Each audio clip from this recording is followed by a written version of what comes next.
And we are live. Hello, everyone, and welcome to another episode of Translators On Air.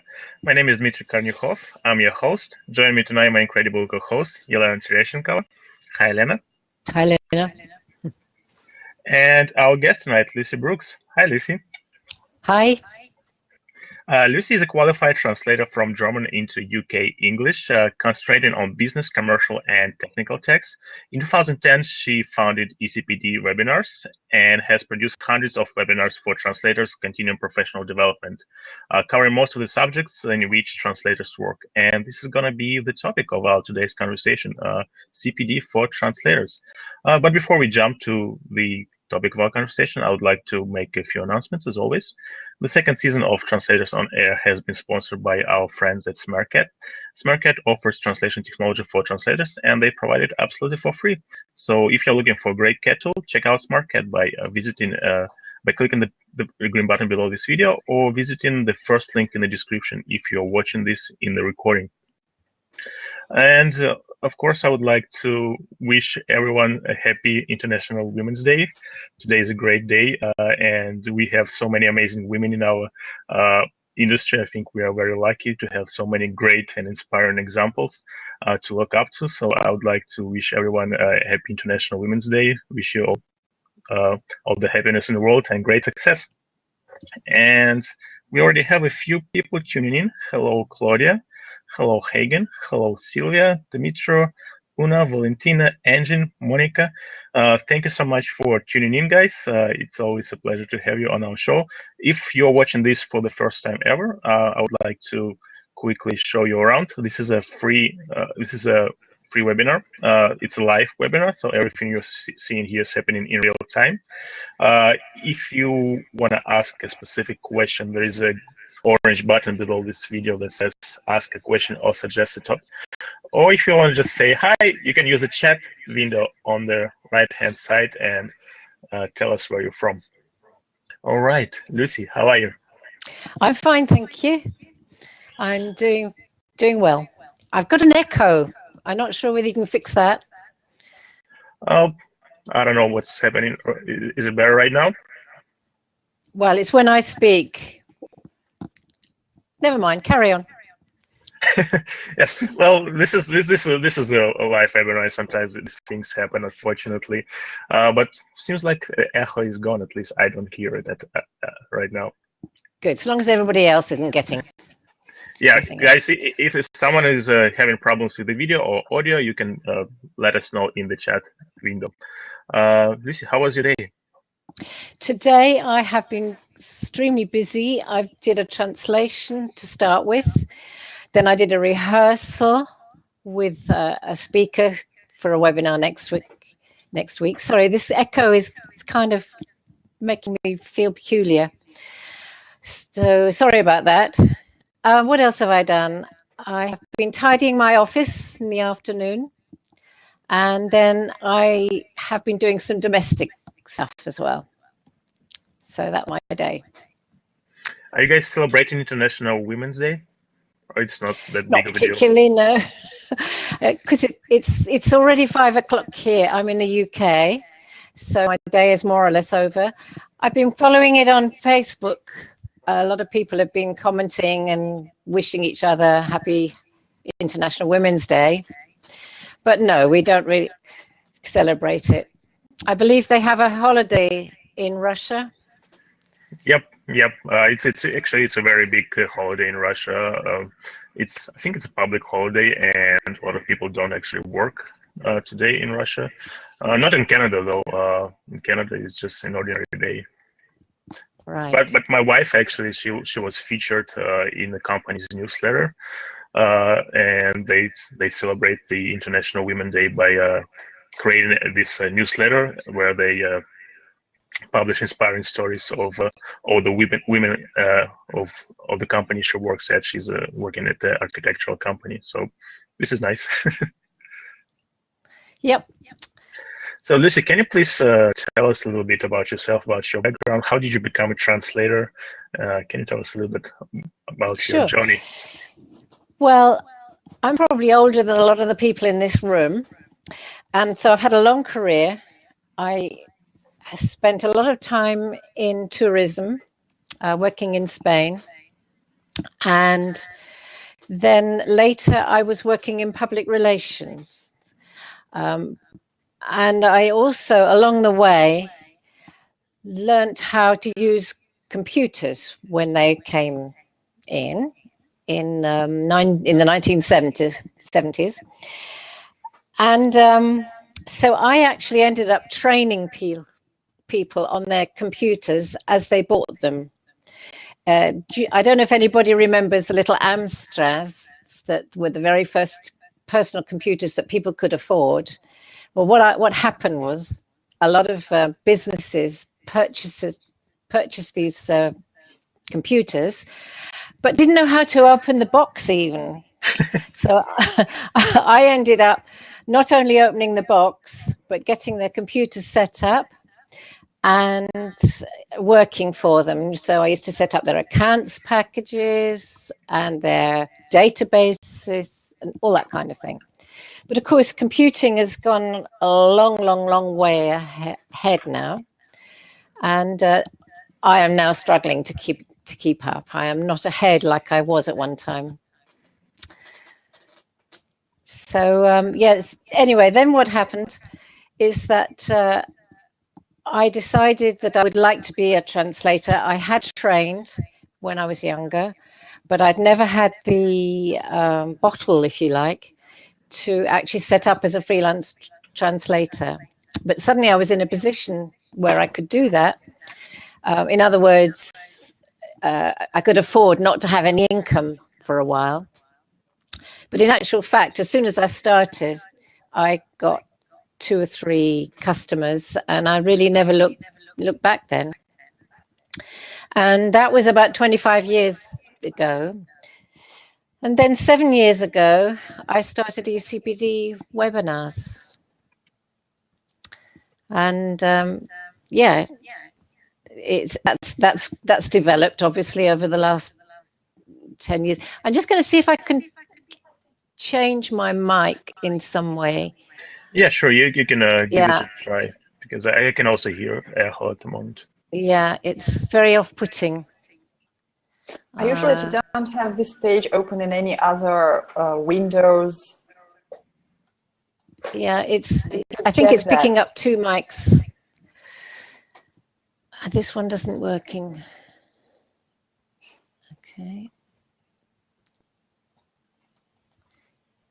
It's saying that it's using my builds. Perhaps if I take the headphones off. Yeah. Yeah, you can try taking the heads off. Headphones off.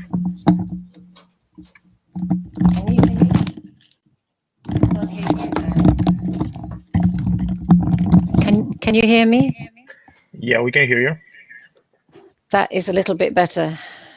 Yes. Okay, we've solved it. Yes, right. So now I can talk without hesitation. Great.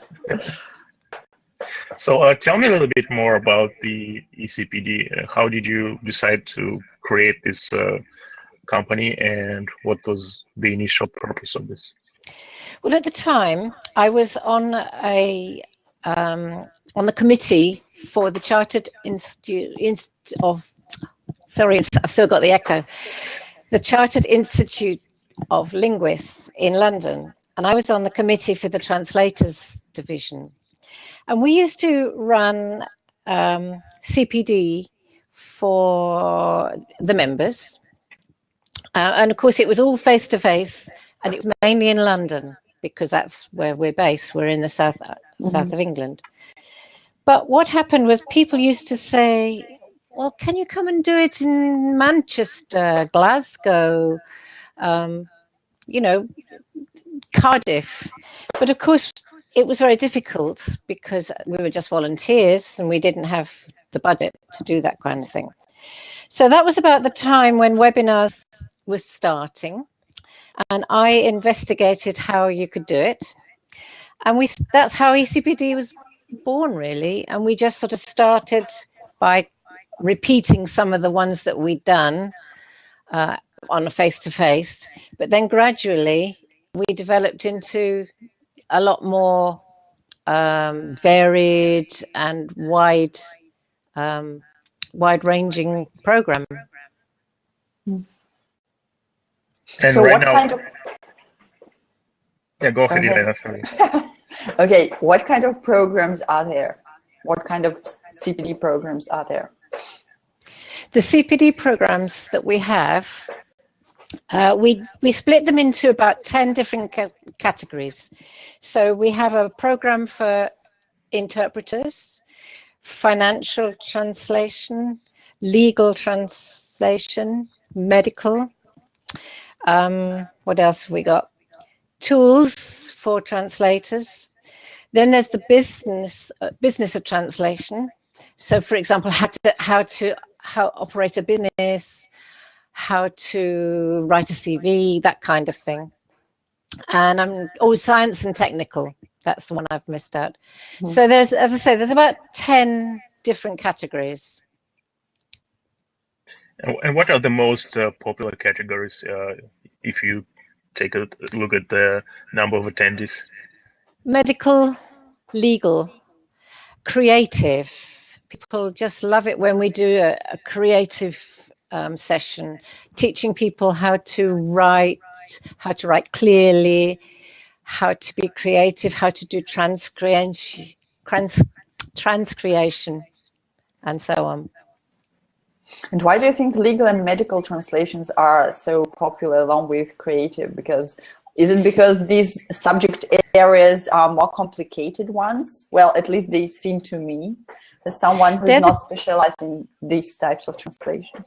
Well, they're the kind of areas where if somebody has specialized in medical, they need to keep up with their specialization. After all, medicine changes all the time. In fact, everything changes all the time. So put it this way, if you graduate from university, let's say not as a translator, but let's say you've got a degree in engineering, and you join a company, let's say it makes fasteners, and then what happens is that you join the company and they will train you. They'll pay for your training, they'll give you appraisals every so often. You will identify the direction you want to move in, whether you want to be management, more scientific, more tech, more project management, or whatever. So gradually you will get a path for your career. Now that's if you're employed. If you're not employed and you're self-employed, you have to work that all out for yourself.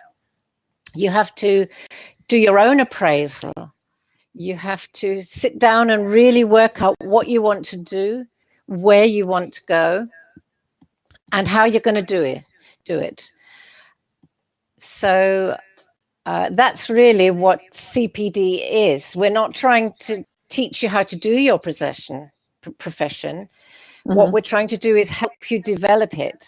So going back to translators, if you're, say, a legal translator, you need to keep up with the latest developments in law, in the latest acts of parliament, and so on and so forth. And that's the kind of thing that CPD and eCPD, my company, tries to do. Why do you think CPD is important?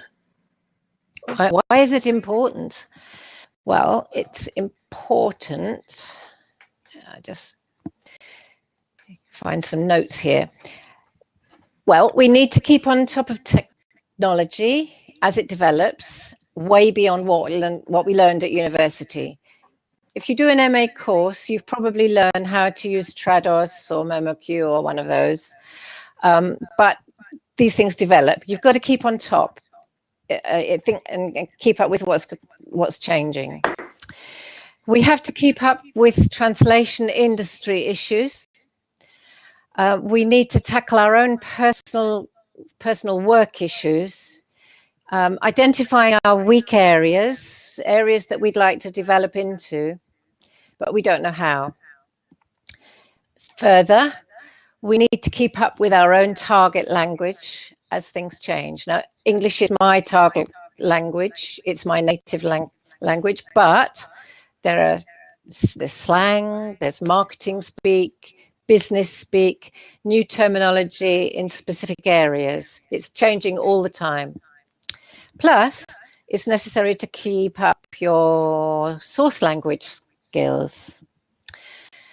And finally, we need to understand what our customers want and find those customers. And eCPD does help you to do all those things. The list is actually endless. Are there any tools that help you decide what to do or plan your CPD? I'm sorry, because of the echo, I got that twice. And I couldn't quite make it out.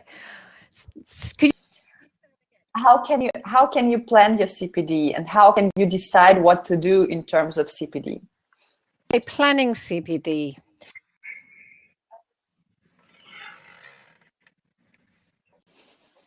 His name? Her name is Mindy. She wants to be a part of the The idea of planning CPD is to sit down and have a think about what you want to do, where you want to go. Most professional institutes like you to do around 30-35 hours per year of CPD, but you can divide that into formal, semi-formal, and informal.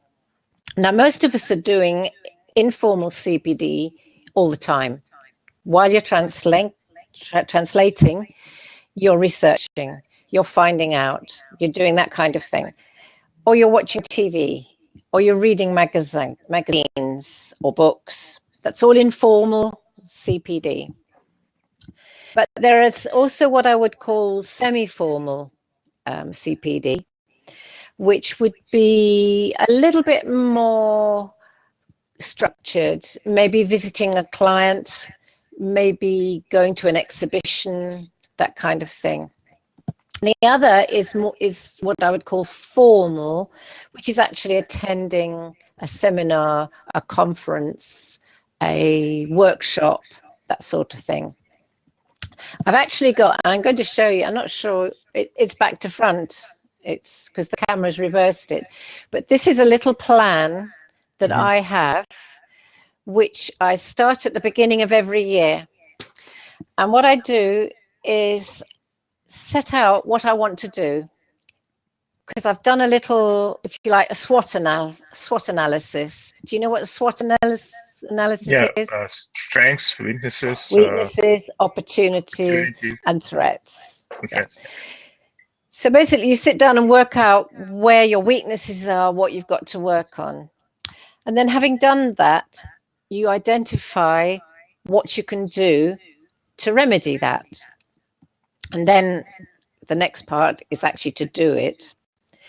But the fourth part, and probably the most important part, is to reflect on what you've just done, whether it fulfilled what you wanted it to do, and where it's taking you in the next progression of your career.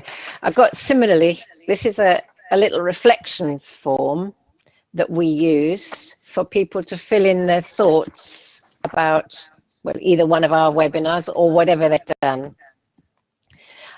I try to go to a couple of events, face-to-face events a year. And I have to choose carefully because there are loads and loads of things to choose from. This year I'm going to the ITI conference. There's a university close to my home where I go to their annual day. They have a conference every year. I'm going to the CIOL Members Day this month. And there's a couple of other little things. Otherwise, all my CPD is done online or reading. So, yeah, does that answer your question? Yeah, I think pretty much it. I have a question about the SWOT analysis. So you said that translators should focus on strengths and weaknesses, opportunities and threats. Do you think when we plan a CPD, should we focus on weaknesses and trying to solve our weak areas, or should we just go all in on our strengths and be the expert in our strongest? Personally, I would go for the strengths. You know what you're good at. You know the areas where you have expertise. Concentrate on weaknesses only if they are important to your career. For example, if you're rubbish at accounting, you need to look at that. If you're poor at writing skills, then you need to work on that. But basically, look at your strengths first. Then look at your opportunities. Your opportunities are what's around you. Could be family, could be your friends, your contacts, the place you live. People who live in London have more opportunity than I do down here on the south coast where it's more provincial. And threats is where you look at things like competition, low rates, the sort of things that can threaten your career. But strengths, definitely go for strengths. Yeah. Some of the things that you can look at are, for example, you can look at your key skills and capabilities. Do I use my knowledge adequately? How can I develop it? Do I do my research well? Could I improve how I research?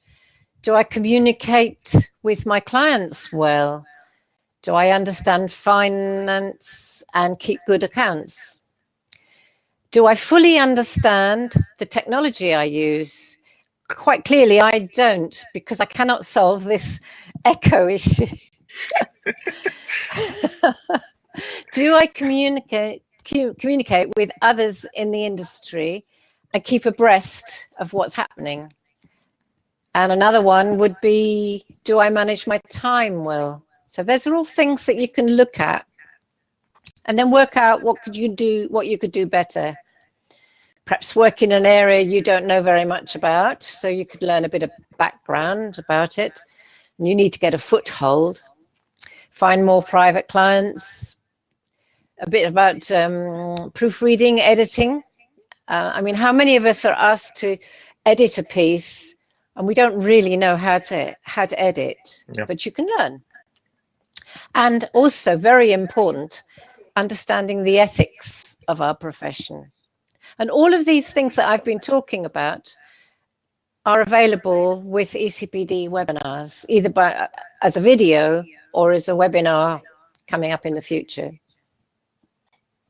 Great. So let's pretend we have established what kind of continuous professional development we want to have. How do we prioritize this? How do we choose what are we going to do first and what's less important and what's more important? How to prioritize? Well, really only an individual can make that decision. Obviously, I can't.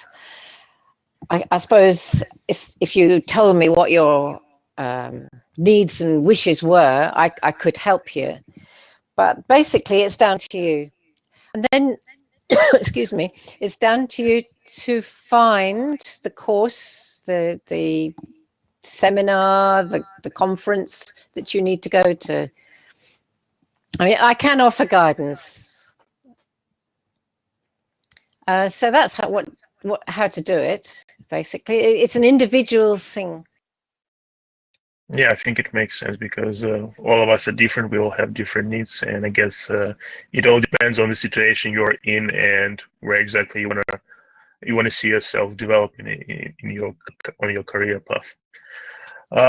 Talking about CPD and the effectiveness of CPD, how can we measure the effectiveness of CPD and to really see that what we are doing is the right fit for us, that this is the right thing to do, that we are not wasting our time? Well, again, that's a pretty individual decision, but we always hope that people will spend a lot of time reflecting on what they've seen. it's no good just ticking the box and saying, oh, I did that, an hour here, an hour there, and whatever. What you have to do is think about whether it helped you move upwards in your career. And as I say, this reflection does sort of help. And we also have a manifesto in CPD webinars with a very nice little badge. It's funny that it turns everything backwards. There's the little badge. I promise you it isn't backwards. And you can put that on your website, and that shows your clients, your colleagues, anyone who looks at your website, that you are committed to professional development, and you're not just ticking boxes, not just ticking boxes. So yeah, does that answer the question? Yeah. If it's a webinar, for example, you can watch the recording again and again. It's not just a question of sitting and watching something, a PowerPoint slide, which often people get interrupted, the phone rings or whatever, but you really do need to concentrate on what you're watching and think about what you've learned, how it's going to help. Most webinars give you pointers as to how to continue to develop the ideas that you've learned, and then you can follow them up. And then do another appraisal on yourself 6 months later, a year later, or whatever. If you're a chartered linguist, which is something we have in the UK, CPD is compulsory. And it's not just doing CPD, it's doing this reflection exercise, which is essential. It's really the most essential part of doing CPD. And then, of course, when you've completed your CPD, tell people what you've done. Put it on your website. Put it on your CV, your LinkedIn profile. You could even write out a newsletter to your clients to say, I've just done this. I've just done this course. I've just done that course. And that can serve as a reminder to your clients that you're around, that you exist. So it can get work as well.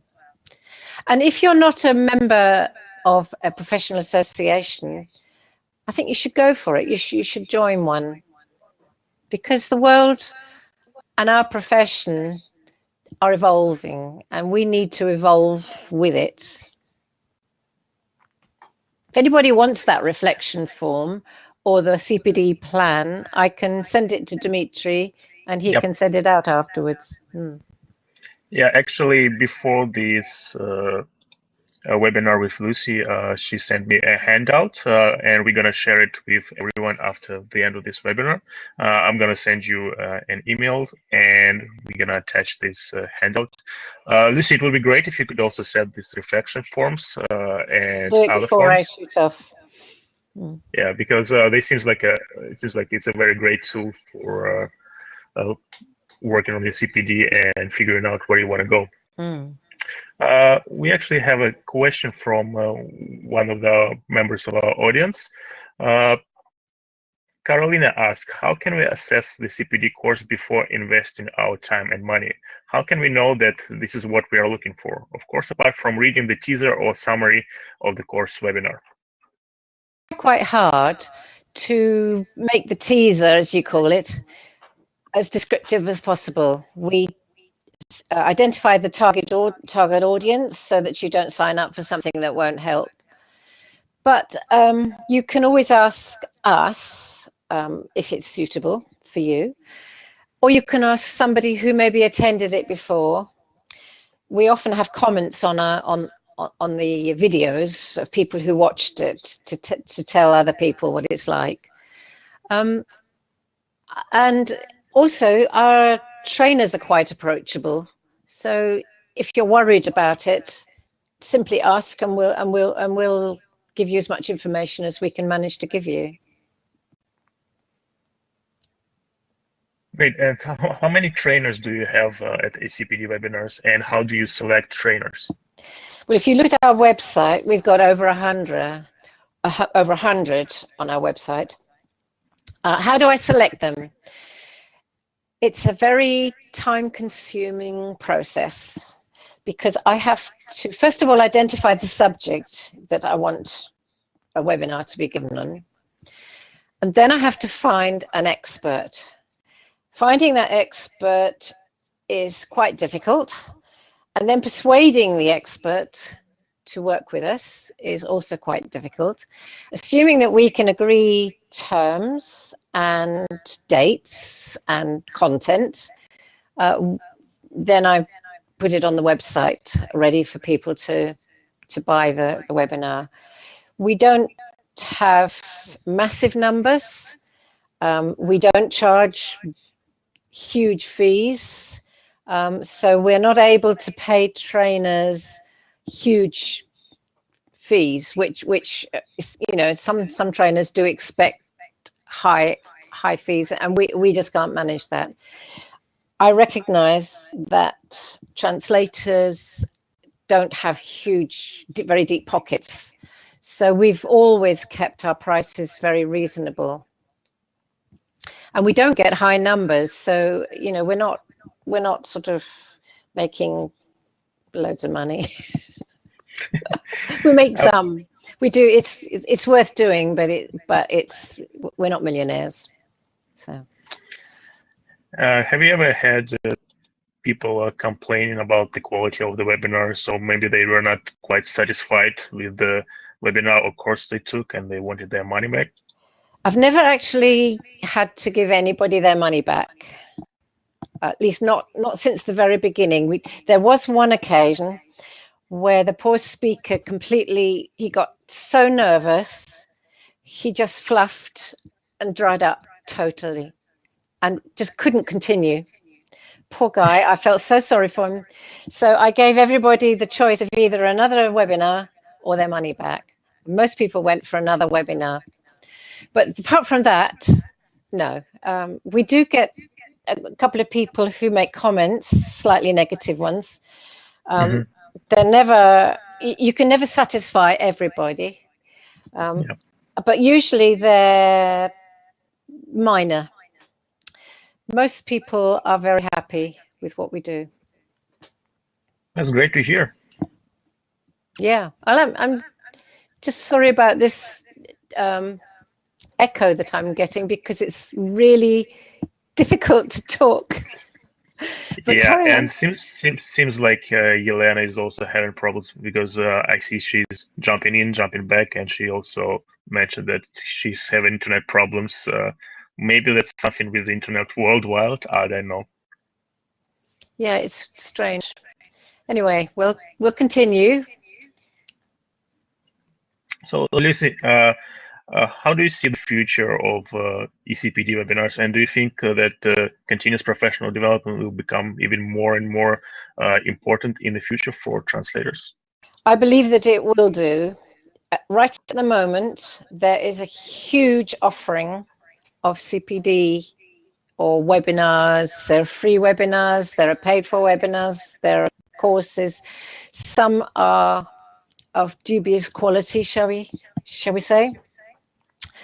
We are accredited, so all our courses, all our webinars are known to be of good quality. So people can rely on that. We don't really give free webinars because I don't believe there's anything such as a free lunch. If you find a free webinar, it's probably because somebody wants to sell you something. Not this one, though. But, yeah, we haven't tried to sell anything. At least we do have a sponsor, but it's only to cover the expenses. Have a sponsor, yeah. But as I say, there is a lot of competition out there, and at times we do find it quite difficult. But when you come to eCPD, you can rely on the fact that it's going to be good quality. And I'm not really trying to just sell eCPD, because there's a lot more out there than just us. For example? Oh gosh. Well, ATA runs a neat series of webinars. The ITI in the UK has a course on getting started, and they run various workshops, some of them by webinar. And the CIOL also runs good CPD. There are others around. I can't think of any off the top of my head, but those are ones that you can rely on. And what do you think is the best form of CPD? Is it better to have CPD in the form of webinar or to take course, or do you think it just depends on the person? It's difficult because webinars is what I do, but actually I think face-to-face is probably the best way, because not only do you learn something, you meet your colleagues.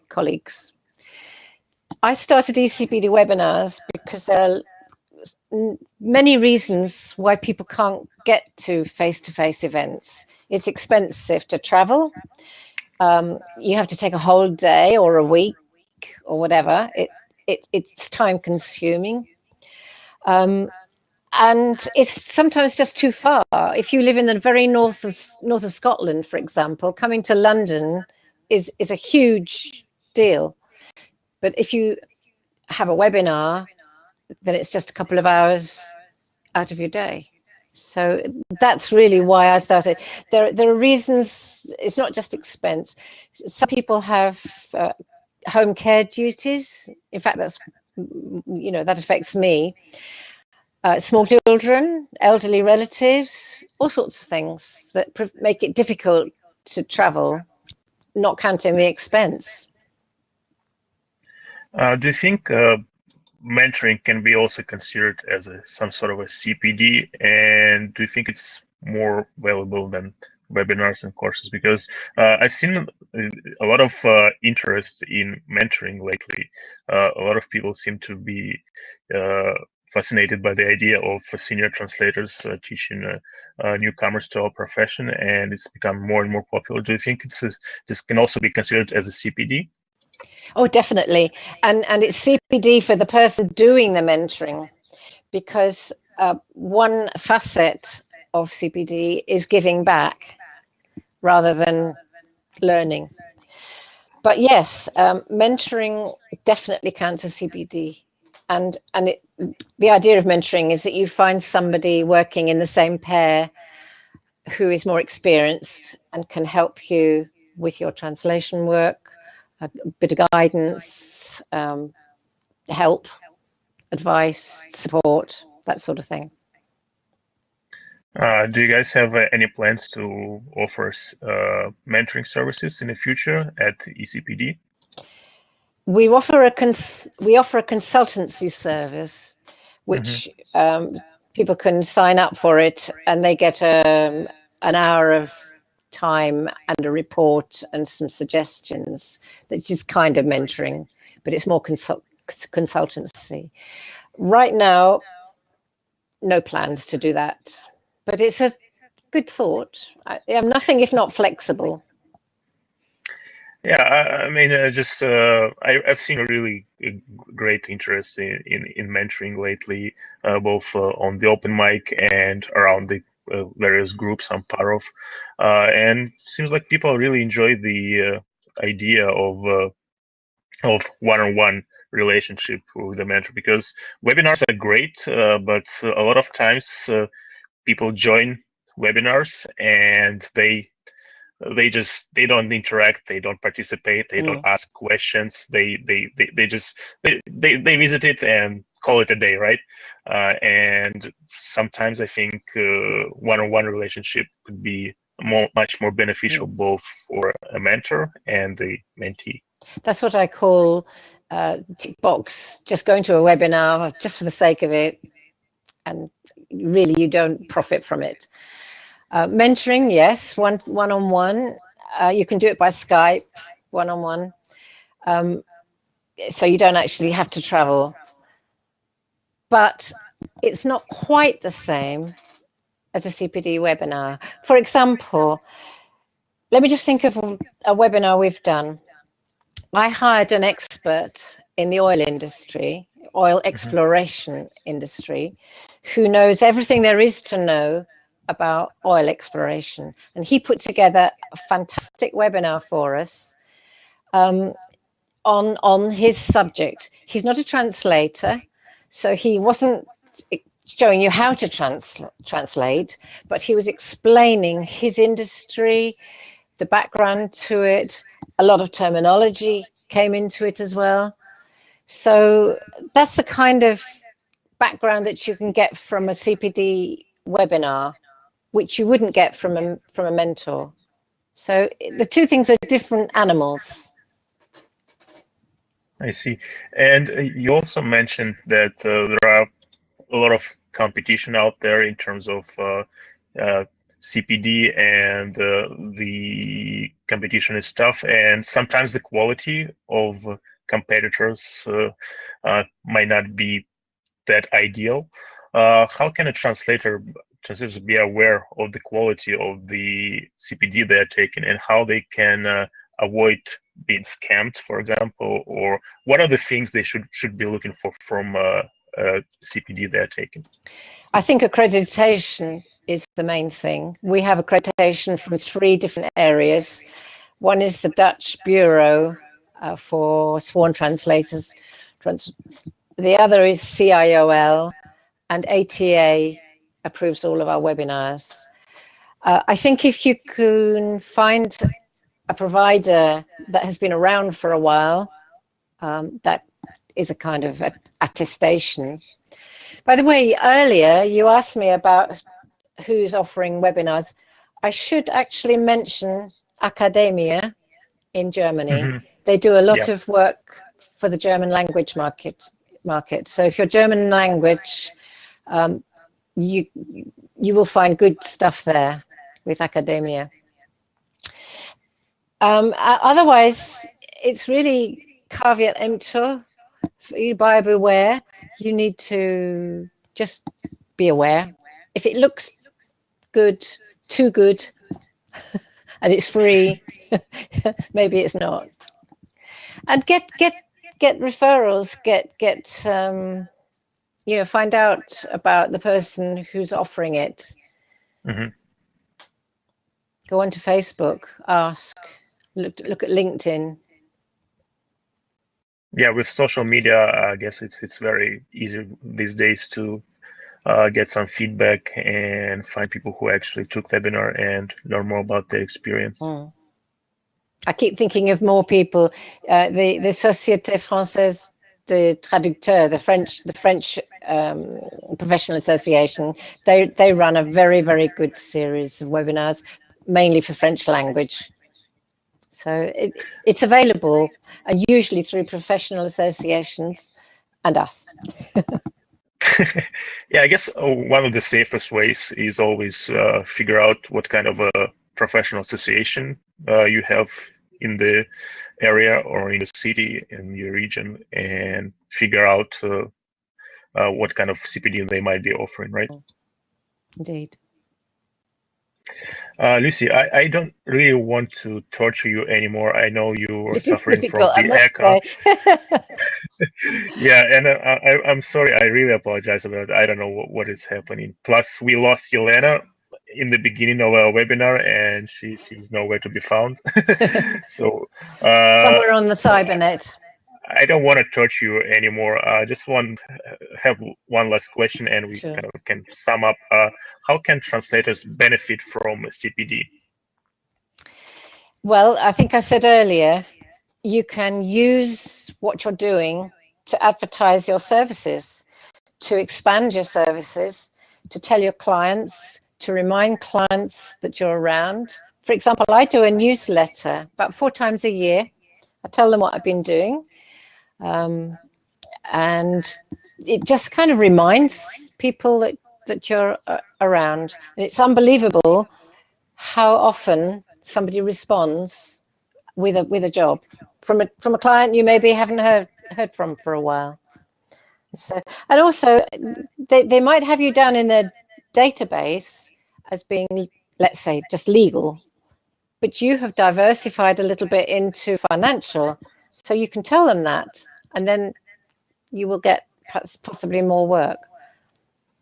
And of course, you put it on your website, which could well attract private clients, which is the aim of many translators, I believe. Yeah. Actually, I just noticed one more question from the members of our audience. I'm just going to read it out loud. A question from Una. I'm often on the lookout for CPD specific to my language pairs rather than specialization related. Do you have any advice to offer about where to find this? In my case, especially French and Italian into English. French into English, Italian into English. We don't do very much that's specific for language pairs. We do some, but not a great deal.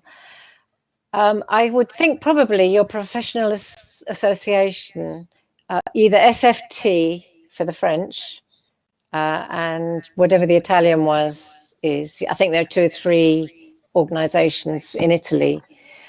They probably would offer that kind of thing. But you know, we're quite happy if there's demand, we'll arrange what you want. In fact, if anybody has any requests after this webinar, please send it along.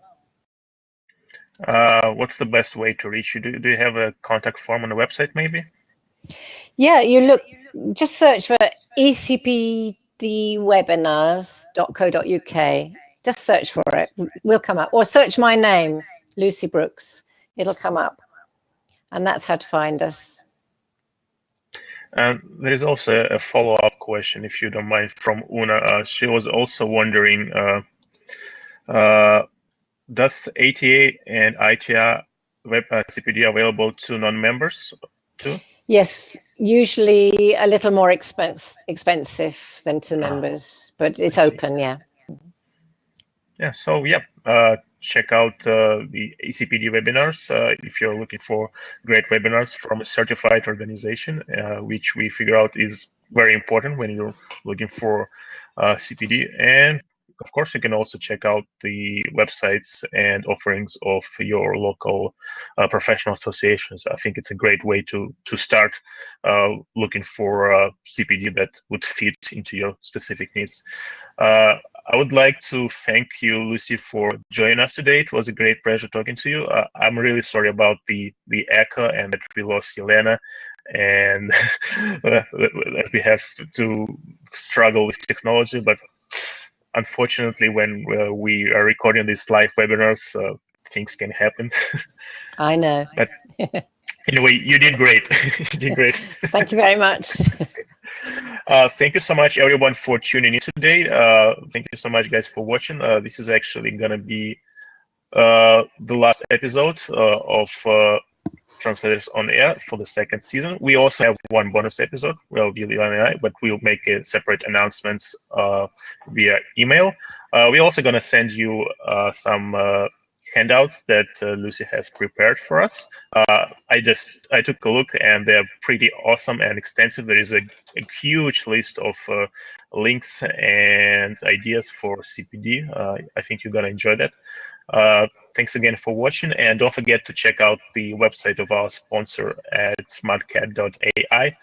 And we'll see you guys next week. Thank you very much, Lucy. Bye-bye. Thank you. Bye.